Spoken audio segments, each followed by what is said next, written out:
We had businesses just yards to the north of us burning. We had businesses to the south of us burning. The images from a week ago were stunning as Ferguson burned. For so many business owners, it wasn't a matter of if their businesses would burn, but when. When I walked into Natalie's door, she was extremely upset, and she looked at me and she started crying, and she said, you know, I can't believe you're going to help us. And she asked me, how much will this cost me? And I said, no, we're going to do this for free. Natalie is the owner of this bakery on Florissant Avenue. This here is Natalie's business. The hardest hit stretch in Ferguson, Missouri. My first step after talking to Natalie was actually to approach all of the other business owners and get a consensus. I started calling my friends in the military and in the police departments, and we need to put together a team and go up and help these people defend their businesses. The first day, Oath Keepers put up plywood across all the windows. That was the first day, yeah. That was to put the building in a little more defensible condition. The next step, fire prevention. We had a plan for that.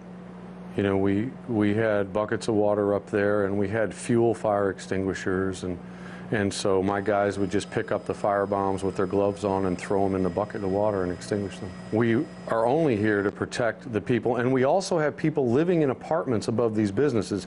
So for this particular block of buildings, arson is a lethal threat because there's people living upstairs. For a week, these volunteers with Oath Keepers protected 6 businesses and the apartments above them in the most violent area of Ferguson. Oath Keepers were there, even though National Guard troops who had already been called up had been deployed to areas outside of Ferguson, like the prosecutor's office in Clayton. Governor Jay Nixon on the first night left these business owners on their own. That's the truth on the first night.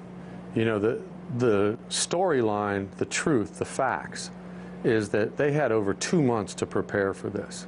Why the National Guard was not here supporting the St. Louis County Police and supporting the Highway Patrol and protecting these businesses, to me, is either such a grotesque incompetence or downright criminal negligence. Despite their volunteer efforts and success in protecting businesses, the Oath Keepers have not been embraced by many of the higher-ups within local police departments or by federal law enforcement. On Thursday night, they surrounded our building with over 50 men and told us to get off the roof and put our arms down or they would arrest us. A security operation is how they termed it to me.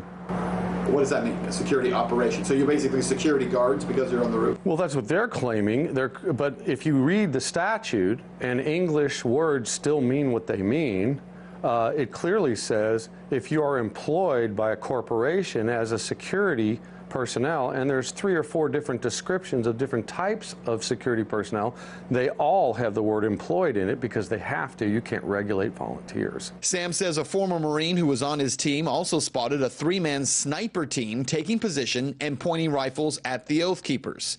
It is law enforcement leadership that Sam says that's trying to push Oath Keepers out, despite the fact that they are in this community and working for the rights of everyone. We're from Oath Keepers.